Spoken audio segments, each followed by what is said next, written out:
Сайн байцгаана уу найрамдаараа усан дарханчууц та бүхэндээ энэ өдрийн мэндийг хүргэж байна. Яг одоо DBST зүтгэгч та бүхэндээ Монгол Улсын хэмжээнд 5 сарын 9-ноос 13-ны өдрийн хүртэл үргэлжилж байгаа татвар төлөгчдийн өдрөөцтэй холбоотойгоор иргэдийн татврын боловсролын талаар ярилцахад бэлэн болж байна. За энэ удаагийн манай нэвтрүүлэгт Дархан Улаан аймгийн татврын хэлтсийн дараа оюун цэцэг, Дархан Улаан аймгийн засаг даргын тамирын газрын төрийн сангийн хэлтсийн нэгтлэн бодох бүртгэлийн мэргэжилтэн Баяр Туяа мөн хамгийн зүүн гарт талд маань Дархан Улаан аймгийн хөдөө аж ахуйн их сургуулийн агроэколог бизнесийн сургуулийн бизнесийн удирдлагын 4-р дамжааны оюутан Ану нар маань хүрэлцээрсэн байна. Та нартай энэ өдрийн хүргэж байна. Баярлалаа. За тэгэхээр Монгол Улсын хэмжээнд жил бүрийн 5 дугаар сарын 2 дахь 7 хоног татвар төлөгчдийн өдрүүд хэмээх энэ 7 хоногийг зохион байгуулад энэ хүрээндээ татвар төлөгчдөө талархлаа илэрхийлэн татвар төлөгчдийнхээ боловсролыг дээшлүүлэхэд чиглэсэн олон үйл ажиллагааг зохион байгуулдаг. За манай Дархан Улаан аймгийн татвар хэлтсийн тухайд ч гэсэн олон арга хэмжээг зохион байгуулж өрнүүлж байгаа юм аа. За тэгэхээр ер нь харж байхад Монгол Улсын хэмжээнд татврын систем жилээс жилд өөрчлөгдөж байна тий. Сүүлийн жилүүдэд ялангуяа цахим системд түлхүүтэй шилжиж байна. Энэ хүрээндээ иргэдийн татврын боловсрол тэр чигнэгээрээ нэмэгдэж байх ёстой гэсэн хандлага байгаа. Өнөөдөр хүн болоод төрсэн цагаас эхлээд татврын харилцаанд ил далд байдлаар ерөөхдөө оролцдог гэж хэлж болно шүү дээ. Тэгэхээр хүн болгон хувь хүний орлогын албан татвар төлж байна. Томоохон ч гэлтгүү жижиг дунд бизнес эрхлэгч нар бүгдээрээ татврын харилцаанд оролцдог. Тийм болохоор өнөөдөр бид нар энэ чухал сэдв буюу иргэдийн татврын боловсролын талаар ярина. За тэгэхээр бимтэж яриагаа Дархан Улаан аймгийн татврын хэлтсийн дараа оюун цэцэгс эхлэе. Иргэдийн татврын боловсрол гэж яг юу юм бэ? Энэ талаар хэлээрэй. За баярлалаа. Юуны өмнө өөрийн хөдөлмөрийн үр шимээр баялаг бүтээж, эх орныхоо хөгжил дэвшил, ирээдүйн сайн сайханд үнэтэй хувь нэмрээ оруулж байгаа татвар төлөгч та бүхэндээ талархал илэрхийлье. За иргэдийн татврын боловсрол гэдэг бол заавал одоо ихтэй сургуульд сурдаг эсвэл заавал тусгаалan одоо нөгөө хичээл ордог тий одоо ийм одоо боловсрал биш юм аа. Иргэдийн татврын боловсрал гэдэг бол за ерөнхийдөө бол Монгол улсын иргэн болж төрснийхөө хувьд Монгол улсын үндсэн хуулийн 17 дугаар зүйл заасан Монгол улсын иргэн татвар төлөх үүрэгтэй гэд Монгол улсын үндсэн хууль дээр заагаад өгсөн энэ үүргийг бол хүн болгон хамгийн нэгдүгээрт бол мэдчих хэвээр. За иргэдийн татврын боловсрал бол татврын боловсрол ухамсар хэр одоо төвшөнд байна гэдгээс шалтгаалж бол татврын хууль тогтоомжийн мөрдөлт бол төдий чинээ бас өндөр хэмжээнд байх юм а гэж боддог. За тийм учраас манай та өөрөө сая хэллээ те манай татврын албаны татврын хууль тогтоомжийн хэрэгжилт за татврын албаны систем татврын хуулийг хэрэгжүүлэх энэ процесс үйл ажиллагаа бол маш өөр одоо төвшөнд очисон. За энэ нь юугаар илэрж байна гэхээр бид нар 2020 оноос бол татврын багц хуульд нэлээхэн томоохон өөрчлөлтүүд орсон. За энэ татврын багц хуульд орсон өөрчлөлтүүд нь бол татвар төлөгчдийн одоо татвар төлөгчдөд татврын дарамт үзүүлэхгүй байх тий. За засгийн газраас хэрэгжүүлж байгаа бодлогын хүрээнд бол үйлдвэрлэл үйлчилгээ татвар төлөгчдийн ажлын байрыг нэмэгдүүлэх за мөн бодлогын хүрээнд бол үйлдвэрлэлийг нэмэгдүүлэх за энэ бодлого нь бол хөнгөлчлөлт өөрөө бол дамжиж илэрхийлэгдэж байдаг. За энэ бол татврын таатай орчин, эрх зүйн орчин бол бид нар одоо яг одоо татврын хуулийг бол хэрэгжүүлж байгаа. За мөн одоо энэ хуулийг хэрэгжүүлэхийн тулд бол Монголын татврын албанаас бол татврын үйлчилгээг бол 100% цахимаар хүргэж байгаа цахим одоо татврын систем бол хэрэгжиж байна. За энэ их өөрчлөлтийг дагаад манай одоо татвар төлөгчид маань за мөн одоо ганцхан одоо татвар төлөгч одоо хөдөлмөрийн насны хүмүүсээс гадна хүүхдүүдэд ирээдүйн одоо татвар төлөгчдийг бол бид нар татврын боловсролыг бол бас суур олгож энэ хүмүүс маань амьдралд одоо 18 нас 21 нас хүрээд татврын боловсролтой болгож гарах юм бол бид бол одоо татврын хууль тогтоомж эх орны маань эдийн засаг бол хөгжил дэвшил тэр чинээгээр бол сайхан байх юм аа гэж бодож байна. За яг таны ярьсанчлан энэ сэдвийн өрөөнд ярилцахаар бид өнөөдрийн нэвтрүүлэгтээ тийм ээ хөдөө аж ахуйн сургуулийн Харьяа агроэколог бизнесийн сургуулийн бизнесийн удирдлагын 4-р дамжааны оюутан Анугаа урьж оролцуулсан байгаа. Тэгэхээр яагаад Ануг урьсан бэ гэхээр Ану бол ирээдүйн баялаг бүтээгчдийн нэгэтэй ирээдүйн татвар төлөгчдийн нэг байгаа. Тэгэхээр яг энэ өсч хөгжиж байгаа залуу үеийн маань тийм ээ яг энэ татврын боловсролын талаар өнөөдөр ямар мэдлэг мэдээлэлтэй байдгийм бэ те нэгэн жишээ олгоод төлөөл болгоод Ануг урьж оролцуулсан байгаа маа. Чи ер нь татвар гэдгийг юу гэж боддtiin. Наад захын нэмэгдсэн өөртгийн албан татвар ч юм уу, хувь хүний орлогын албан татварын талаар яг одоогийн мөлөөр ямар мэдлэг мэдээлэлтэй байд юм те чиний үеийнхэн юу ямар мэдлэг мэдээлэлтэй байх шиг байна. Яагаад тэгэхээр та нар ирээдүйн татвар төлөгчд. За баярлалаа та бүхэндээ энэ өдрийн мэндийг хүргэе. За бидний үеийнхэн болохоор за 10 жилээс хойш татварын мэдлэгийг одоо бас өөртөө шингээж авч идэг. За бас ихтэй сургуулиудаа ороод бас багш нар маань биднэр зааж идэг. За мэдээж нөгөө нэг өөрсний нөгөө санхүүгийн чиглэлээр сурж байгаа учраас тодорхой хэмжээний мэдлэгтэй бас төгсч идэг байгаа. За тэгээд дээрэс нь нөөт хувь хүний орлогын албан татварын мэдлэгийг бол манай үеийнхэн одоо сургалтын төлбөрийн буцаа олголтоор ерөнхийдөө л мэддэг. За ер нь бол эцэгчүүдийнхаа одоо нөгөө нэг төссөн татвар төссөн юу вэ өөртөө тайлангаа илгээгээд тэрний буцаа олголтоо авдаг. За иймэрхүү мэдээлэлээр байж байгаа. За тэгээд нөөт бол одоо нөгөө нэг худалдаа авалт хийгээд буцаа тэрнгэрээ нөөтийн буцаа олголт авдаг гэдэг иймэрхүү мэдээллүүдээр ер нь бол мэддэг байгаа. За манай ануу маань бол бизнесийн удирдлагын оюутан гэдэг утгаараа илүү сайн мэдэж байна уу? Ер нь бусад чиглэлийн сургуулиудад сурж байгаа оюутнуудын тухайд бэлэн мэдээлэл ямар байх шиг чам санагддаг вэ? Чи хувьдаа юу гэж бодож байна? За ерөнхийдөө бол бид нэр одоо эцэгчүүдийнхаа одоо нөгөө нэг татварын буцаа олголтыг авч байгаа шүү дээ. Тийм болохоор одоо манай найзууд ер нь бол найзуудынхаа харж байгаачлан одоо бас айгуу тийм бас мундаг байна гэж харж байгаа. Бас ирээдүйн юу баялаг бүтээгчид ирээдүйн татвар төлөгчид учраас. Татрын би одоо яг энэ чиний үеийн хүүхдүүд те татрын мэдээллийг илүү одоо хаанаас авдаг вэ? Иймэрхүү мэдээллүүдийг бид нэр болохоор Facebook хаягнаас бас интернетээс MTI цэг имэн гэсэн сайтуудаас бас нэлээд сайн авдаг. Тэгэхээр энэ татварын боловсрал гэдэг бол үнэхээр одоо бүх одоо насны түвшинд бол одоо байдаг. Өөрөөр хэлэх юм бол татвар төлөгч гэж хэнийг хэлэх вэ гэхээр ер нь бол сая бид нар бол нөгөө татвар төлөгчдийнхээ өдрүүдийн хүрээнд хүүхдүүдийн мэтгэлцээний зохион байгуулсан. За энэ мэтгэлцээний зохион байгуулахад бол энд 11, 12 дугаар ангийн хүүхдүүд оролцсон. За энэ хүүхдүүд бол айгүй хөөрхөн маш сайн одоо татварын мэтгэлцээндээ орохын тулд бол нэлээд бэлдсэн, татварын албанаас хичээл сургалт явуулсан. За мөн одоо Эрдэнэбэл багштай мэтгэлцээний клубтай хамтарч бид нар зохион байгуулсан учраас хүүхдүүдийн маань ур чадвар бол нэлээд өндөр түвшинд бас бэлтгэгдсэн гэж бодож байгаа. За ингээд юу яхад тэр хүүхдүүдийн тэр мэтгэлцээний юунд бол хүүхдүүдийн өөрсдийнх нь тэр юунд мэтгэлцээнд бол ийм санаа гарч ирж байсан. Монгол улсад иргэн болж төрөөд үлгийтэй одоо хүүхэд дөнгөж төрөөл шууд одоо татвар төлөгч юм байна гэдэг ийм санааг бид нар бол гаргаж ярьж байсан. За үнэхээр бол энэ утгаараа бол бас тийм юм аа.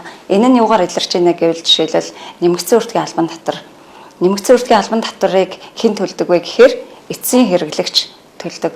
Өөрөөр хэлэх юм бол шууд бус татвар буюу эцсийн хэрэглэгч өөрийн хувийн хэрэглээндээ авсан бараанда нэмэгдсэн үртгийн албан татвар одоо шингэсэн барааг худалдаж авснаар нэмэгдсэн үртгийн албан татвар төлөгч болдог. За тэр яагаад тэр хүүхдийг юу яасан бэ гэхээр тэр үлгээтэй хүүхэд памперс үлгий гэдэг ингээд тэр хүүхдэд хэрэгтэй юм аав ээж нь худалдаж авч өгнө. За ингээд энэ бол нэмэгдсэн үртгийн албан татвар шингэсэн барааг худалдаж авсан тохиолдолд бол тэр хүүхэд бол татвар төлөгч болж байгаа юм гэдэг ийм тайлбарыг хүртэл бол хүүхдүүд өгч байсан. За тэгэхээр ер нь бол одоо бид нар ерөнхий боловсролын сургууль гэлтгүй одоо ер нь бүр суур одоо цэцэрлэгээс ахуулаад бие Монгол улсын иргэн татвар төлөх нь бол ямар ач холбогдолтой юм, татвар төлсөн хүн ямар сайхан буянтай, ямар сайхан одоо үйл хэрэг бүтээж байгаа нь те энүүгээрээ бахархдаг. Энэ одоо суур одоо төвшөнд нь энэ нөгөө татварын боловсролыг олгосноороо яг одоо манай ануу шиг 18, 21 наснд амьдрал дээр гараад магадгүй хүүхдүүд 21 настай хүүхд компани байгуулж болно, 18 настай хүүхд компани байгуулж болно тий. Шууд татвар төлөгч болно. Ингээд гарахад бол татварын боловсрал, татварын хуулийн хэрэгжилт одоо ямар төвшөнд байх вэ? Бидний ирээдүй ямар байх вэ гэдэг бол арай өөр, шал өөр байна. За манай татварын албаны өөрчлөлт шинжилттэй холбоотой ялангуяа одоо энэ цахим өөрчлөлт шинжилт бол эрс одоо шинжилтийг 2021 онод бол хийсэн, 22 онд бол үргэлжлээд хийгээд ингээд явж байгаа. За жишээлбэл татврын бүх үйлчлэгийг бол 100% цахимаар авч байна. Хувь хүний орлогын албан татврын хөнгөлөлтийн одоо материалуудыг бид нар бас цахимаар авч байна. За мөн одоо татвараа төлөх одоо төлбөрийн баримт бол бид нар хэмжлэлээр цахимаар тий бүх одоо татврын төрлүүд бол дандаа цахимаар төлөгдөж байна гэх мэтчлэн. Тэгэхээр энэ нөгөө практик одоо ойлголтууд практик хэрэглээг татвар төлөгчид маань иргэд маань бол нэг удаа ороод хоёр удаа ороод үзээд ингээд өөрсдөө одоо ирж хайгаад ингэж татврын боловсралтай болохоос ганцхан татврын алба болвол татврын боловсрал танд бол өгч чадахгүй. Энэ бол хангалтгүй одоо боловсрал болно гэж үзэж байна тийм ээ. Тийм ээ. За би бас хувьдаа өөртөө тохиолсон кейсээ яриул. За манайх 3 жилийн өмнө шинээр орон сууц судалдаж авсан. За тийм мэдээж нөгөө хувь хүний орлогын албан татрын хөнгөлж хөлөөлтийн материалаа 2 сарын 14-өөс өмнө өгдөг штэ. За эхний жилөө бол жоох ингээ паниктж байгаа байхгүй юу. За нилээ их одоо нөгөө YouTube-ийн бичлэг үзээ те. Татрын ерхий газраас маш олон бичлэгүүдийг тавьсан байт юм байна лээ. Таныг ерөөсөө яг тэр ямар одоо товчлуур дээр дарах юм, ямар баатан дээр дарах юм, хаашаа орох юм, ямар сайт руу орох ерөөсөө ингээ дэлгэрэнгүй нэг талтаа ингээ татрын байцааг чинь суудсан. За том дэлгэц дээр нөгөөний компьютерийн дэлгэцээ харуул ингээ суудсан байт юм лээ. Бид нар хамгийн гол нь өөрсдөө түүнийг олж хайгаад яг тэрнийхэн дагуу одоо заавраар нэх юм бол ерөөс ямар ч асуудалгүй. Жишээлбэл би одоо сая энэ 21 оныхоо хувийн орлогын албан татрын хөнгөлж хөлөөлтийн мөнгөө ингээл ерөөсөө л нэг бараг 10-20 минутын дотор бүгэлцсэн шүү. Бөглөөд ерөөсөө таны одоо юу хүлэавлаа тайлан хүлэавлаа гэж сая би одоо Тархуул аймгийнхаа нөгөө 1.9 тэрбумын дотор ороод би бас 700 сая төгрөг авч байгаа байхгүй. Тэгэхээр эн чинь заавал одоо иргэд заавал татрын албан дээр очино. Заавал энийг юуг нь заалгуулна те одоо нөгөө цахимаар байгаа даа шүү дээ. Тэр нь бүр ингээ хажууд нь очиж заалгуулах гад байх шаардлага байхгүй юм байлээ шүү гэж би хувийнхаа одоо зүгээс хэлэх гэдэг. Зүгээр л одоо ядаж YouTube бичлэг ороод үз. Тархуул аймгийн татрын хэлцийн Facebook пэйж рүү н ороод үз. За эсвэл татрын ерхий газрын Facebook руу н ороод үзээрэй. Ерөөсөө татвар төлөгчдөд хэрэгцээтэй бүхэл одоо контентуудыг тавьсан байт юм байлээ шүү л гэж би хэлэх гээд байгаа. Хамгийн гол нь өөрсдөө ордлоготой байгаарай. Энд чинь одоо жишээлбэл би яг тэр зүйлийг ачвал дараа жил дахиад би одоо тайлангаа өгнө штэ. Дараа жил өгөхдөө би илүү одоо мэдлэгтэй болцсон. Энийг чи ингэж ороод өгчтэй шүү. Тайлангаа ингэж өгчтэй шүү. Ингээд баг нөгөө 10 минут чинь 5 минут болох ч юм уу те. Илүү нөгөө мэдлэгийнхаа хүрээнд практик маань илүү сайжрах юм бол хин хиндэ хэрэгтэй байх юм байлээ шүү л гэдгийг хэлэх гэсэн. За тэгэхээр энэ удаагийн бид нар иргэдийн татрын боловсролын талаар ярилцж байгаа юм чинь бас Тархуул аймгийн санхүү төрийн сангийн хэлтсийн Тэгтлэн бодох бүртгэлийн хэлтсийн Баяр Туяа мэрэгчлэлтэйгээ урьж оролцуулсан байгаамаа. За манай Тархуул аймгийн санхүү төрийн сангийн хэлтс маань мэдээж хуулийн этгээдтэй хамааралтай бүхий санхүүгийн тайлан тооцоотой холбоотой материалуудыг хүлээн авдаг юм чухал одоо байгуул байгаа тий. Тэгэхээр танаас бас энэ тайлантай холбоотой анхаарах асуудлууд юу гэдэм бэ? Манай татвар төлөгчд юун дээр алдаад байд юм бэ тий? Хуулийн этгээдтэй хамааралтай бас зүйлүүдийг танаас тодруулъя гэж хүссэн юм аа. За та бүхэнд энэ орой мэндийг хүргэе. За манай аймагт 3594 аж ахуй нэгж санхүүгийн тайлангаа тушаадаг байгаа. Хуулийн этгээдийн улсын бүртгэл бүртгүүлээд улсын бүртгэлийн гэрчлэгийг аваад улсын бүртгэлийн хэлтсээсээ гараад засаг даргын тамгын газар 209 тоод санхүү төрийн сангийн хэлтсэд ороод санхүүгийн тайлангаа тушаах нэвтрэхнэр нууц үгээ хуулийн этгээдүүд маань аавна. За эндээсээ гараад статистикийн хэлтсэд 103 тоотод бүртгүүлнэ. Тамгын газар дээрээсээ гараад татварын хэлтс дээр очиж татвар төлөгчөөр бүртгүүлж ээж татвар төлөх бас нэвтрэхнэр нууц үгээ авахар байгаа. За ирэх боломжгүй бол цахимаар татварын хэлцтэйгээ холбогдоод санхүү төрийн сангийн хэлцтэйгээ цахимаар бас холбогдоод нэвтрэхнэр нууц үгээ авдаг байгаа. За санхүүгийн тайлан гаргаж бэлтгэснээрээ за дараагийн тайлан болох татварын тайлан санхүүгийн тайлангууд үндэслэгдэж гардаг байгаа. За санхүүгийн баталгаажсан тайлан үндэслээд татвар нийгмийн даатгалын хэлтсэн татвар нийгмийн даатгалын шимтгэлийн тооцоогоо хийдэг байгаа. За аж ахуй нэгж байгууллага нь болохоор хэмжээнээсээ хамаарат цар хүрээнээсээ хамаарат санхүүгийн тайланг жилд 2 удаа тушаадаг байгаа. Нийтийн ашиг сонирхлын буюу том аж ахуй нэгж нь болохоор жилд 2 удаа санхүүгийн тайлан тушаадаг. Бусад аж ахуй нэгжүүд нь болохоор жижиг аж ахуй нэгжүүд нь болохоор жилд 1 удаа санхүүгийн тайлан тушаадаг байгаа. Хуулийн этгээдүүдийн хувьд энэ хуулийн этгээдүүд болохоор мэргэжлийн тэгтлэн бодогч санхүүгийн тайлан гаргадаг байгаа. Иргэд маань болохоор заавал одоо мэргэжлийн тэгтлэн бодогч гэсэн үг ш. Иргэн бүр одоо 18 нас хүрсэн л бол татварын цахин систем рүүгээ e-tax, MT-АЦ гэмээн лүгөө ороод татвар төлөгчөөрөө бүртгүүлээд жил болгон татварын тайлангаа илгээж явах хэрэгтэй байгаа. За аж ахуй нэгжүүдийн хувьд анхаарах зүйл гэх юм бол e-баланс, цэг, мов цэг, гөв цэг эмээн гэсэн цахим систем рүү ороод санхүүгийн тайлангаа, сангийн ам тушаадаг, санхүүгийн тайлан тушаадаг байгаа. Санхүүгийн тайлан өөр хоорондоо уялдаа холбоо бүхий, санхүүгийн байдлын тайлан, орлогын дэлгэрэнгүй тайлан, өмчийн өөрчлөлтийн тайлан, мөнгөн гүйлгээний тайлан, нэмэлт тайлбар тодруулах гэсэн ийм 5 хэсгээс бүрддэг ийм тайлан байдаг байгаа. Мөн манай санхүүгийн тайлан хэрэглэгчид нь болохоор тухайн байгууллагын одоо хөрөнгө оруулагчид, хувьцаа эзэмшигчид, зээлдүүлэгчид, бэлтгэн нийлүүлэгчид, за мөн татварын алба, нийгмийн даатгал эдгээр байгууллагууд санхүүгийн статистик гэх мэт байгууллагууд болохоор санхүүгийн тайлангийн мэдээллийг ашигладаг. Үнэн зөв санхүүгийн тайлан гаргаснараа тухайн байгууллага болохоор одоо банкнаас зээл авах, хөрөнгө оруулагчдаас хөрөнгө оруулалт хүсгээд болохоор одоо бидний үнэн зөв гаргасан санхүүгийн мэдээллийг ашигладаг байгаа. Гэтэл одоо яа нэгтлэн алдаатай тайлан илгээсэн байж болно. Тэр тохиолдолд татварын тайлангаа үнэн зөв засварласны дараагаар манай санхүү төрийн сангийн эхлэлтээс зөв тайлангаа алтан бичгийн хамт авчираад тайлангаа залруулж болно. Ямар тохиолдлуудад одоо алдаа гардаг вэ гэхээр татварын хяналт шалгалтаар орох, за мөн аудитаар орж байгаа тохиолдолд нэгтлэн бодогчд алдаа гаргасан байх юм бол алдаагийн одоо залруулсан аудитын дүгнэлт ч юм уу татварын акт одоо гардаг байгаа. Хяналт шалгалтаар орсон энийг нэгтлэн бодогч маань манай санхүү төрийн сангийн хэлтсэд авчираад санхүүгийн тайлангаа засуулаад үнэн зөв тайлангаа гаргана.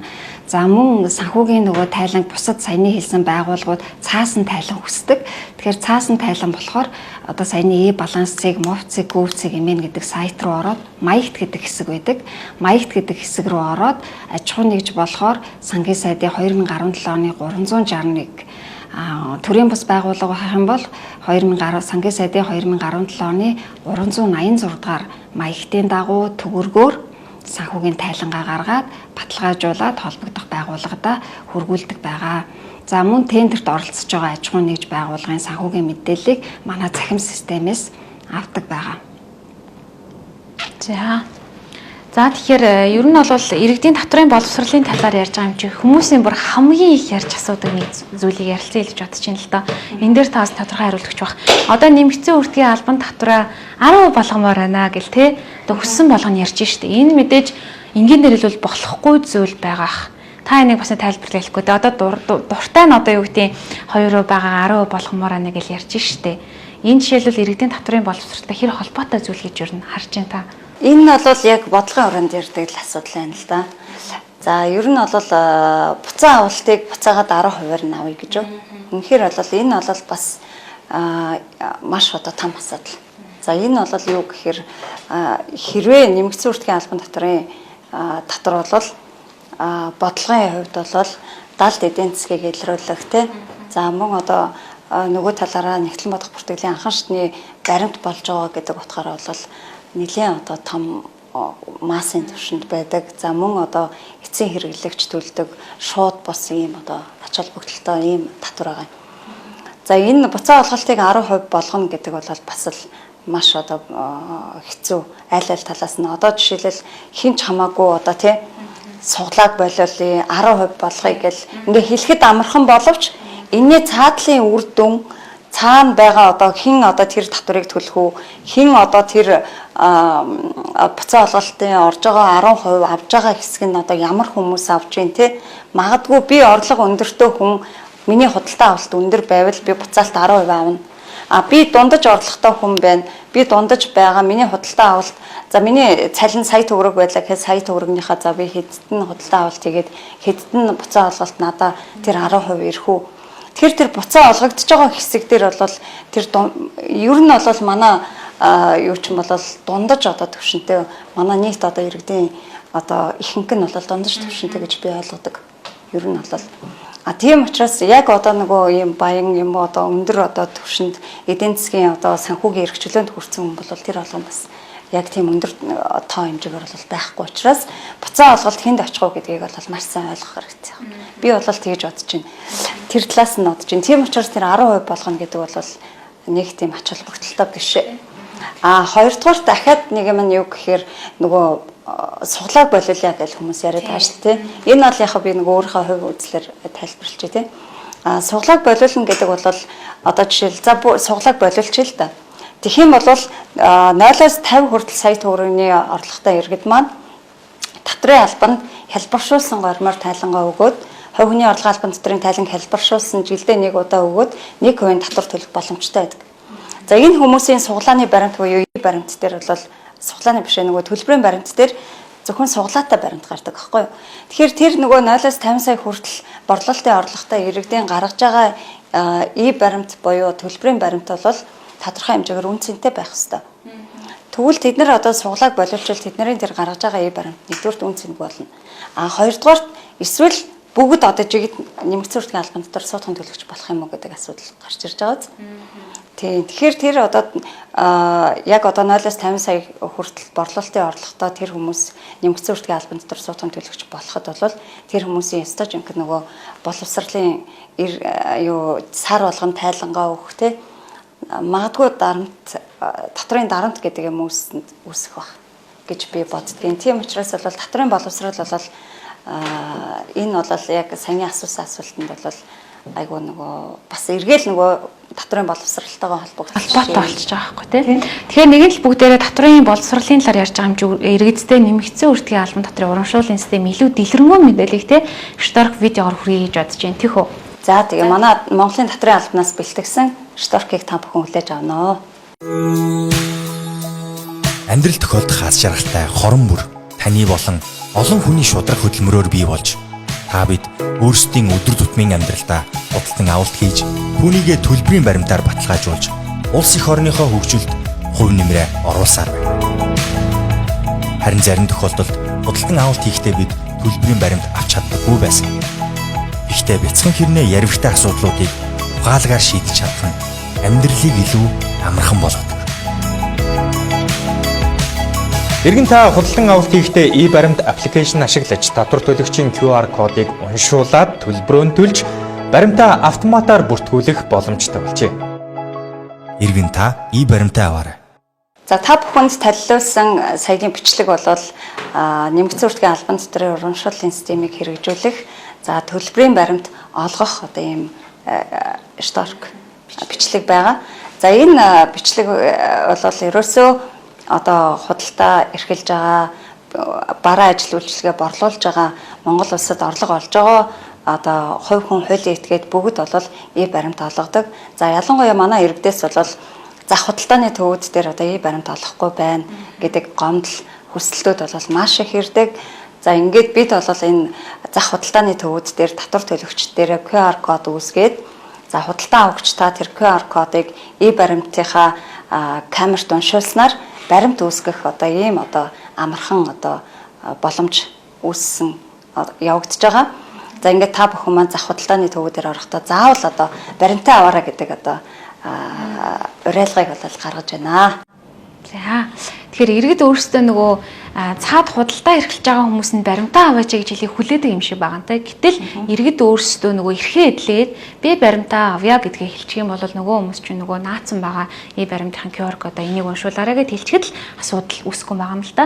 Иргэд өөрсдөө нэг баримтаа нэхийг шаардлагатай байгаа юм шиг үүдээ хэлээ. Тийм яг үнэ одоо баримтаа нэхэд үнэхээр одоо танд баримт гаргаж өгөхгүй байгаа таны одоо эрхийг зөрчиж байгаа үүргээ биелүүлэхгүй байгаа хүн бай.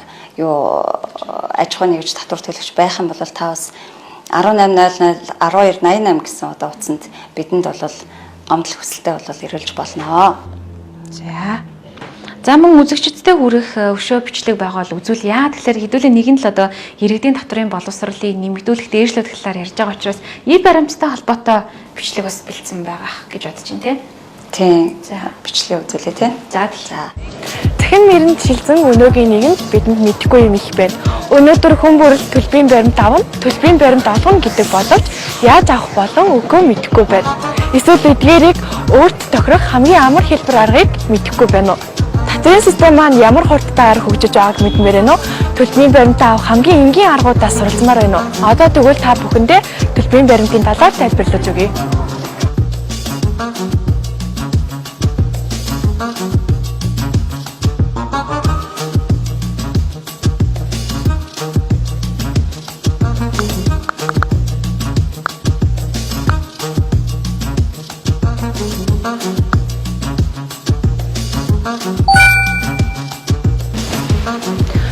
төлсөнийхөө аппликейшнаар хуруугаа хідүүлгөө төлбөрийн баримтыг авах боломжтой. Та төлсөнд бол баримтаа аваарай.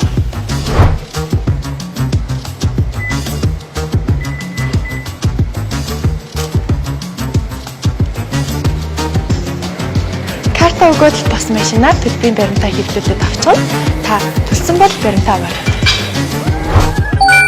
Бос машин болон QR бүхий код нас байхгүй тохиолдолд гар утаснаас QR кодоо уншуулан төлбөрийн баримтаа үүсгэн аваарай. Та төлбөрөө тавьсан бол баримтаа аваарай. Үнсэн бол баримтаа аваарай. За бид нар дөнгөж сая одоо төлбөрийн баримттай холбоотой бичлэг болол үзлээ. Тэгэхээр бол энэ төлбөрийн баримт олголтыг нэмэгдүүлэхэд бол манай иргэд худалдан авагч нар бол маш чухал үүргийг гүйцэтгэж татрын албатайгаа хамтарч ажиллаж байж энэ бол одоо төлбөрийн баримт олголт бол нэмэгдэх юм а гэж үздэг.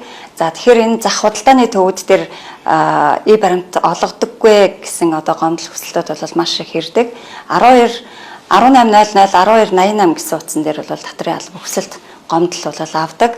За яг одоо нөгөө амьдрал дээр одоо хүүхдүүд ч юм уу худалдаа авагч нар бол энэ баримтаа өгөөч би одоо энэ худалдаа авалтанд баримт авъя, төлбөрийн баримт авъя гэдэг одоо энэ юуг бол та хэд маань одоо хэлж чаддаг уу тий нэгдэг үү ер нь ямархуу одоо газраар үйлчлүүлэхэд баримт олгодоггүй талаар ярихгүй тий. За миний хувьд болохоор яг олон улс судалдааны дархан их дэлгүүр гээл одоо дархан 8 гэдэг юм уу томоохон худалдааны үйлдвэрээс бол яг нэхэд бол авчдаг. Харин захын үйлчилгээний байгууллагууд дээр очихлээр нөгөө за угаасаа л өвдгөмчөндөө гэсэн бодлогоор ч юм уу тиймэрхүү чиглэлээр ахаар авдаггүй. Яг нөгөө худалдаа үйлчилгээ авч байгаа юунасаа авах ёстой л доо. Гэхдээ нөгөө захын тазаа өвдгөмдаа гэсэн югаар бол яг авч чаддаггүй. Яг нөгөө дэлгүүр жижиг тийм нэхэж бол чаддаг. Яг дэлгүүр жижигхэн дэлгүүр дээр болохоор зах дээр энэ нөгөө одоо жишээлбэл QR код байдаг гэж тэрийг одоо уншуулах юм байна гэдгийг мэддэггүй. Тэрийг болохоор яг миний хувьд бол яг мэрэгчлэрийн сурдаг учраас мэддэг. Бидний үеийн найзууд болохоор мэддэггүй. Тиймэрхүү юм дээр тийм. Яг жижиг дэлгүүрүүд дээр очиход танах баримт гардаг уу? Яагаад гардаггүй ч юм бол яа гардаггүй юм бэ? Тэ жоохон гэмтэлтэй байна гэдэг эдрийг бол яг мэдээллүүдийг авч чаддаг. Тэгэхээр нөгөө баримтаа аваарай. Бид нар бол энэ татвар төлөгчдийн өдрүүдийн ажлын хүрээнд бол баримтаа аваарай гэдэг одоо энэ ажлыг бол явуулна. Энийг бол олон улсын худалдааны төв одоо зах дээр бол яг одоо бүтэн нэг өдрийн арга хэмжээг бол зохион байгуулах юм байгаа. Тэгэхээр энэ дээр бол бас найз нөхдөдөө ирж оролцож болно. За энэ баримтаа аваарай гэдэг энэ ураатай энэ арга хэмжээний хүрээнд бол манай татрын хэлтсийн нийт албан хаагчдад бүгд ажиллана мөн одоо манай олон улсын худалдааны төвийн бизнес эрхлэгч нар бол бас хамтарч ажиллах юм аа. За ер нь бол энэ татрын боловсрал бол яг одоо нөгөө бүх төвшөнд байх хэрэгтэй гэдээ ярьж байсан тийм. За татвар төлөгчийн өдрүүдийн хүрээнд бол бид хүүхдүүдийн дунд ерөнхий боловсролын сургуулийн сурагчдын дунд гар зураг уран зохион бичлэгийн уралдааныг бол явуулсан байгаа. За 4 дахь өдөр буюу 4 сарын 12-ны өдөр бол бид хүүхд хөгжлийн ордон дээр бол хүүхдүүдийнхээ гар зургийн уралдааны үзэсгэлэн зохион байгуулах байгаа. За мөн одоо сургалтын өдөр болгон бол татрын албан дээр онлайн болон танхимын хосолсон одоо сургалтуудыг бол бас зохион байгуулах байгаа. Ингээд татвар төлөгчид та нар маань бол бас идэвхтэй оролцсон хаа гэж хүсэж байна. За ингээд бүгдээрээ татвар төлөгчдийн өдрүүд үргэлжилж байгаатай холбоотойгоор иргэдийн татврын боловсролын талаар ингээд дэлгэрэнгүй сайхан ярьлаа. Тал талын одоо байр суурийг тодруулж хөрвөлээ гэж бодож байна. Тэгээд төгсгөл нь бас энэ татвар төлөгчдөө талархлаа илэрхийлээ чи. Яа тэгэхээр хэн нэгэн хүн татвар төлөхгүй бол төр оршихгүй тий. Өнөөдөр бид нар ямар ч улс орон татвар байгаа учраас төр нь оршоод байгаа, улсын эзэн бүрдээд байгаа учраас та Дархуул аймгийн татрын хэлтсийн даргын тухайд бас бүх одоо татвар төлөгчдөө иргэд аж ахуйн нэгжээдтэй сайхан талархлын үгээ илэрхийлээд бүгдээрээ нэвтрүүлгийн өндөрлөе гэж бодож байна. За баярлалаа. Үнэхээр одоо Монгол улсад өөрийнхөө одоо хөдөлмөр үр шимийг хүртээж одоо татвараа төлж байгаа нийт татвар төлөгчдөө бол бас ахин одоо талархал илэрхийлье. За Монголын татрын албанаас та бүхний татрын одоо нөгөө цахим хуудасаар талархал илгээсэн байгаа. За жишээлбэл манай Дархуул аймгийн Андын хүлэг гэдэг компани өөрийнхөө Facebook хаяг дээр өөрийн одоо төлсөн татврын талархлын хуудсыг бол тавьсан байна лээ. Ингээд тэрийг одоо сонирхцгаая тийм. За манай Андын хүлэг компани бол хэдэн төгрөгийн татвар төлсөн тий. За энэ байдлаа бол маш одоо нээлттэйгээр талархлын одоо хуудас Facebook хаяган дээрээ тавьсан нь бол маш олон хүмүүсийн бас талархлыг авж байгаа. За ингээд нийт одоо татвар төлөгч та бүхэндээ бол дахин одоо талархал илэрхийлээ. Та бүхэн маань тэр цахим одоо тэр төлсөн татварынхаа эх орондоо оруулсан тэр үнэтэй хувь нэмрийг чинь үнэлж татврын албанаас талархал илэрхийлсэнийг хүлээж аваарай гэж хүсэж байна. За баярлалаа.